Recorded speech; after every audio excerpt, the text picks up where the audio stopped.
কিশোরগঞ্জের ঐতিহাসিক পাগলা মসজিদ, যেখানে মানুষের দানের ঢল নামে।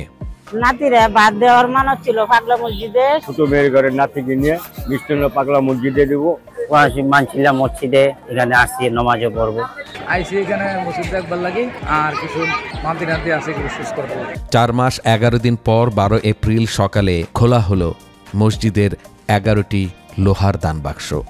ফলাফল রেকর্ড 28 বস্তা টাকা। অতিরিক্ত জেলা ম্যাজিস্ট্রেট ও দান বাক্স খোলা কমিটির আহ্বায়ক জেসমিন আক্তার এসব তথ্য নিশ্চিত করেন। কিশোরগঞ্জের জেলা প্রশাসক ও পাগলা মসজিদ পরিচালনা কমিটির সভাপতি ফৌজিয়া খান ও পুলিশ সুপার মোহাম্মদ হাসান চৌধুরীর উপস্থিতিতে দান বাক্সগুলো খোলা হয়।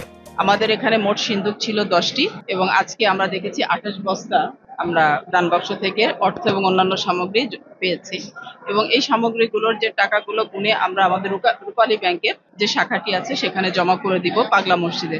এবং স্বর্ণালংকার, রৌপ্য বা অন্যান্য বৈদেশিক মুদ্রা যেগুলো থাকবে এটা ট্রেজারিতে সংরক্ষণ করা হবে এবং পরবর্তীতে বিধি মোতাবেক এটার ব্যবস্থা করা হবে।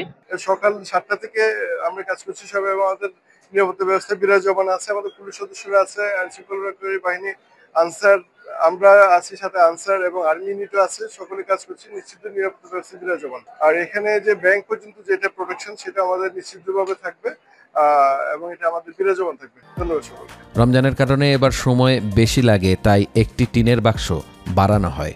গত নভেম্বরে পাওয়া গিয়েছিল 8 কোটি 11 লাখ টাকা, সঙ্গে স্বর্ণ ও বৈদেশিক মুদ্রা। এবার আশা নতুন রেকর্ডের। অগণিত লোক প্রতিদিন এখানে এসে থাকে, তারা বিভিন্ন ধরনের মানত এখানে দিয়ে থাকে, গরু, ছাগল, হাঁস, মুরগি, কোরআন শরীফ, নগদ অর্থ ও স্বর্ণ অলংকার।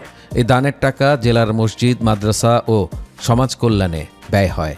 শিগগিরই শুরু হবে পাগলা মসজিদ ইসলামিক কমপ্লেক্স নির্মাণ। সেখানে 60,000 মুসল্লি একসঙ্গে নামাজ পড়তে পারবেন।